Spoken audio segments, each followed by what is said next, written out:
What it do, flight crew? FTC. Flight team stand up. April has appeared. Whoa, we didn't even stand up.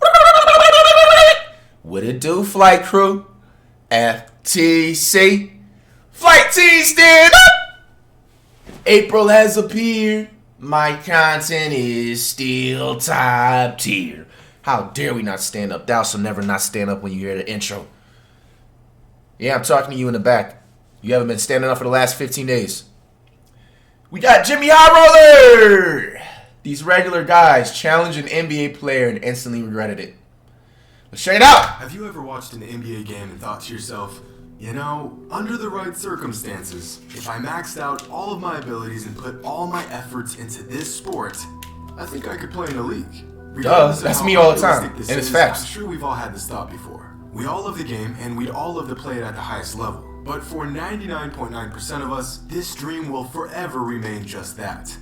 A dream. Because the gap between most of us and an NBA player is massive. In fact, it could be difficult to understand just how much better the average NBA player is compared to the average Joe. That's crazy. Community college, D3. That's cap, bro. Because I know some community colleges, bro, especially in Florida, bro. Like, that was shit on D3 and D2 competition, bro. You know what I'm saying? Because a lot of the times, like, so I think community colleges also fall into the JUCO category, bro. Like, sometimes, like, a lot of people that play in community college, and I know this from experiences, I know a lot of boys growing up that played in it, it's because they got, like, in trouble, you know what I'm saying, like, you know, legally or whatever, and it, like, set them back in their career, or they just had shit grades, you know what I'm saying? 90% of them niggas, bro, like, they are some, like, pros, like, real athletes and pros, bro. Like, Florida breeds, like, the best athletes, you know what I'm saying? Like, look at me.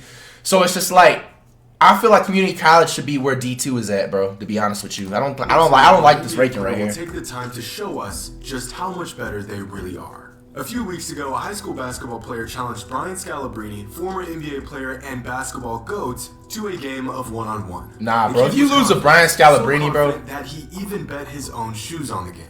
Now, this kid looks to be a solid 6'2", 6'3", with some good skill and athleticism. Probably look how he shoots, bro. Come on, man. He shoots like a woman. Scalabrine is a 43-year-old who's been retired for nearly a decade. But there's levels. Brian Scalabrine's retired? So on the first possession, the high schooler tries to create space with a little hezzy pull-up and gets stuffed. Sheesh. That was dumb, though. It was obvious. The game was already over. Oh, man. That's a travel. He walked all the way to Madagascar, bro.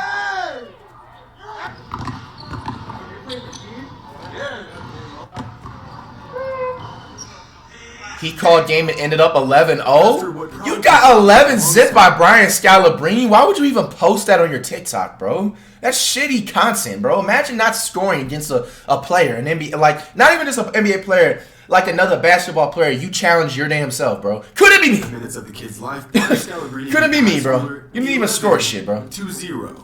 It wasn't even close. Now, I'm sure there's some clips of the kid getting more shots up on Brian, but his friends decided to only include the clips of Brian torching him. Because he got blocked all of them, bro. Scal could have easily used his size on every possession, but to really make an example out of See, with this, Brian Scalabrine, he wouldn't be able to post up, bro. He'll only be able to shoot. Like, bro, I'm not playing with that, bro. Like, any NBA player, honestly, any player, because I'm 140, 145. It depends how much I eat that day.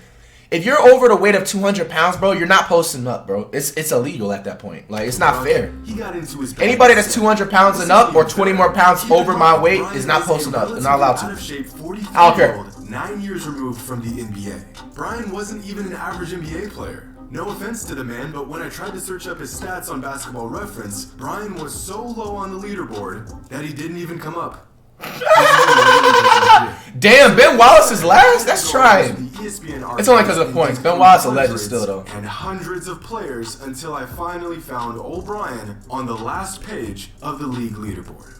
Out of 479 players in the NBA that season, Brian ranked 464. Sheesh. 464th. In fact, in Brian's last season in the NBA, he scored just 32 points. What the hell? I'll score that in one game. 20. And in the season before that, he scored 78. In fact, Brian scored less points in his entire 11-year NBA career than James Harden scored last season. in the first 45 games of the season. Hey. In Scal's last season in the NBA, he was worse at scoring the ball than 97% of NBA players. And here he is, 9 years later, shooting hoops in his spare time and still absolutely smoking an above average hooper. This, ladies and gentlemen, is what I like to call perspective. Perspective. It's something that you need in order to grasp exactly where you stand in the world of sports. And yet it's something that a lot of sports fans lack. We all know that one guy that swears he would have went to the league if he didn't get injured or he got more playing time or if he was 6 inches taller. That was me. That was only the injury. I'm that one guy. But all jokes aside, sometimes we just need to get walked. Man, Wade is out here playing these bums. Wade, you ain't doing that on me. Like in 2017. You ain't doing that on me, man. Them dudes about 5'1" on a good day. Two other hoopers. Now, these other hoopers were far from average. One of them was Marcus Posley, a guard in the G League. The other hooper was Jordan Poole, who is now a that dude plays for the Warriors! But at the time was an 18-year-old fresh out of high school as the 51st top prospect in the entire country. Two elite basketball players, one a professional in the G League, the other a top high school recruit with 5 inches on VanVleet. Both of them FlightReacts? far better than everyone at your local gym. Take a wild guess at how these one-on-ones went. That's a travel, bro. Ew.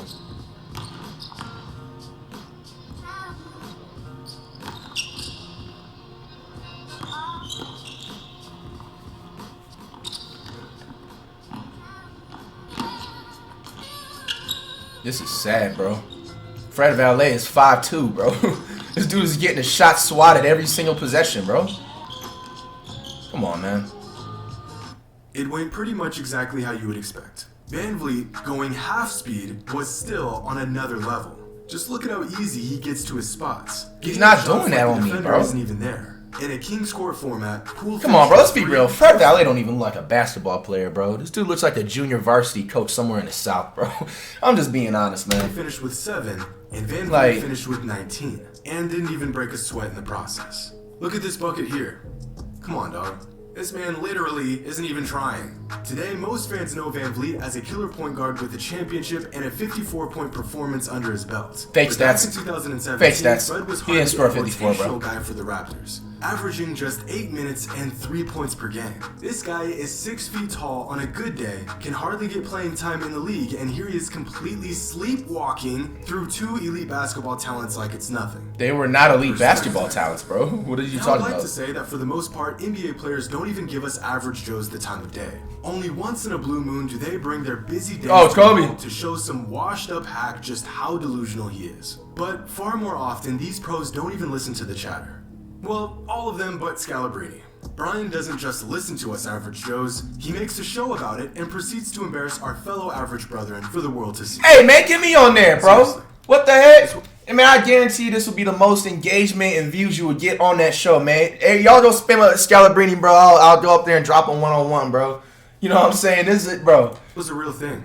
You're not doing me like you doing some other people. 2013 on a show called The Scallenge, which is pretty much the greatest name for a show in the history of shows. Brian Scalabrine didn't just play random guys one-on-one and take their shoes. This man handpicked contestants via video submissions, brought them onto his own show, really created apparel and merchandise for the show, and even had his own sideline crew to call the action. Bro, why does a flight have some shit like that, bro? That shit will pop off overnight, bro. Is absolute peak. Peak All-time pettiness from Scal.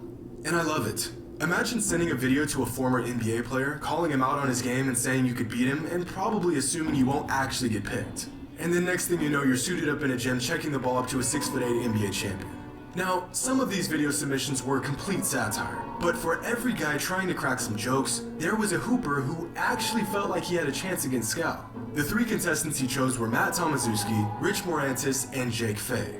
Now, Mr. Tomaszewski wasn't your This dude, the Fay of Jake, dude, has 2 trophies, I guess. He got them things when he was in elementary school for participating in the thing. Hell nah. A former D2 player and also a former pro in Australia. The last challenger, Jake Fay, well, Jake is the epitome of an average player who had nothing but what I assume are a few rec league trophies in his submitted video that he literally did drills around. 3 challengers, one Scalabrine, and a 0% probability that anyone stood a chance.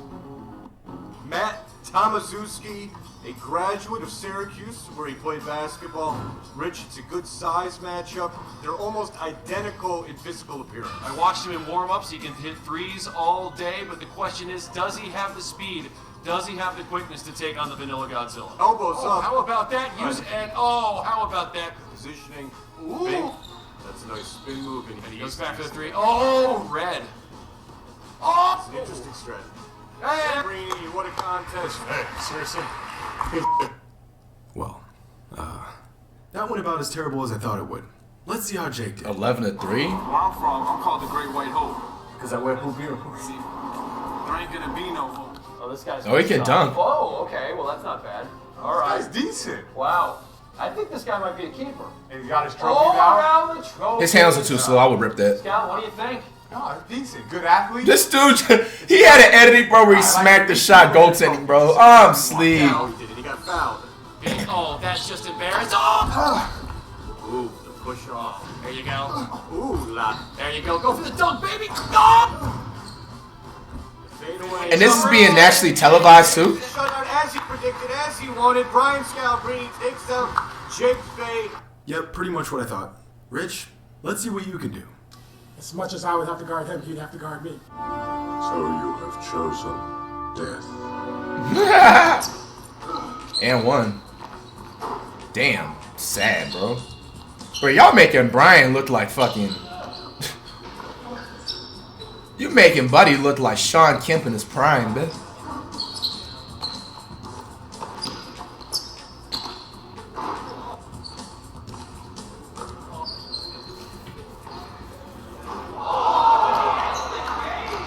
You walk away with a shutout. What did you take from it? Well, I missed that first shot that I should have made. And after that, I just couldn't get the shot going. Really, it's kind of what it is. Okay, that was terrible. Breaking news. NBA players, even old washed-up retired ones, are way, way, way better than any of us. And I would like to say that after torching these three contestants, everyone's ego came back down to earth. But no. Instead, and I'm not joking when I say this, the sideline crew decided to get in on the action and challenge Brian to a game of 3-on-1. Oh my... 3-on-1? Bro, you're sad, bro. Yes. 3 below-average middle-aged men versus one Bro, this dude former said NBA middle-aged player. man. Hell no. Based on what you've seen so far, how exactly do y'all think this went down? Bro, I'm about to click off this video, bro. Come on, man. If you don't make a shot, please. Why are you tripping like that? You guys are so sad, bro. These guys are sad. Oh my gosh, you just hit him with the Michael Jordan fake, man. Oh my gosh. Dude. They scored 1 point, bro. Oh boy. Stop playing basketball, bro. I mean, I would really like to say that these guys put up a decent fight. But, yeah. This is what happens when average Joes try to go against an NBA player. In fact, this is what happens when an average hooper, a former D1 player, and even a former overseas guy go against an NBA player. In the off chance that you ever This see dude hit the actual Jordan talents fade. on this level, Ah, it's just not gonna work. sweet. So shout out to Brian, Fred, and any other NBA player who has taken time to scorch the normal guys, for giving us perspective that we desperately need but often refuse to accept. Let me know in the comments below. And be honest, how well do you think you would do in a game of one-on-one against an NBA player? And even better, who exactly do you think you would have the best shot at beating? Hope you all enjoyed, and as always, until next time. Hey, man, that's the capital, man. That's what you make. Coming up, let's react to next, man. On the 4 minute.